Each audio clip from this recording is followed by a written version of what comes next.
Hi friends, இன்றைக்கி எபிசோடில் நம்ம பாப்பாவே காவேரி கிட்ட சொல்கிறேன், என் அப்பாவுக்கு என்னவோ ஆயிடுச்சு, அதனால தான் அவர் இப்படிலாம் நடந்துக்கிறாருன்னு. அந்த அளவுக்கு நம்ம விஜய் வந்து பாப்பா கிட்ட வீக்னஸ் ஆகிட்டாரு. இங்கே காவேரி வீட்டுக்கு போனதும் சாரதாம்மா நிறைய பலகாரங்கள் செய்கிறாங்க.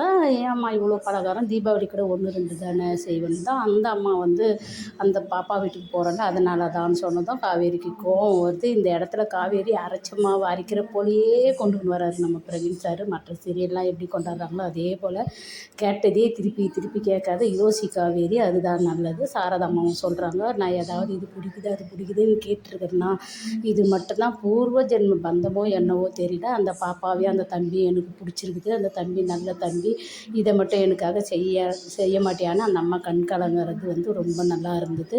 உடனே காவேரியும் வந்து உனக்காக நான் செய்கிறேன்னு வீட்டுக்கு போகிறாங்க. அந்த இடத்துல நம்ம விஜய் வந்து அழகாக ஸ்வீட் பலகாரம் எல்லாம் செய்துன்னு இருக்கும் போது அந்த செல்வி அக்கா வந்து கேட்குறாங்க, என்ன தம்பி யார் அவ்வளோ முக்கியமானவங்க, எப்போவுமே நீ கிச்சன் பக்கம் வராத ஆள், இப்போ நீயே செய்கிறிய கரண்டியை பிடிச்சின்னும் போது அதெல்லாம் கேட்காதீங்க, என்னென்ன செய்கிறீங்கன்னு மட்டும் கேளுங்க. ஒவ்வொரு ஐட்டமாக சொல்கிறாரு. அந்த அக்காவும் ஆச்சரியப்படுறாங்க. அவ்வளோ அழகாக செய்கிற இடத்துல தாத்தாவும் வந்து சித்தப்பா கிட்ட சொல்கிறாரு, விஜய்க்கு எது பிடிக்குதோ எது சந்தோஷமான வாழ்க்கையோ அதை நம்ம கெடுத்துட்டோம், அவன் இனிமேல் நல்லா வாழணும், யாரோ எந்த பிரச்சனையும் பண்ணக்கூடாது, இதுதான் விதி, விஜயும் காவேரியும் தான் சேரணும்னு சொல்லிட்டு எங்கேயோ இருந்த அவங்களையும் நம்மளையும் இந்த இடத்துல வந்து சந்திக்க வைக்கிறதுனா அதுதான் விதின்னு தாத்தா இப்போ தான் புரிஞ்சுக்கினார். அது ஆரம்பத்திலே விட்டு இருந்தால் 5 வருஷத்து வாழ்க்கை வந்து நம்ம விஜய்க்கும் காவேரிக்கும் வேஸ்ட்டாக இருக்காது. பாப்பாவும் அம்மாவாக இருந்து அம்மா இல்லாமல் வளர்ந்துருக்காது. இந்த தாத்தாவுக்கு இப்போ தான் வந்து இது இந்த யோசனையில் வருது. வந்ததே நல்லது தான்.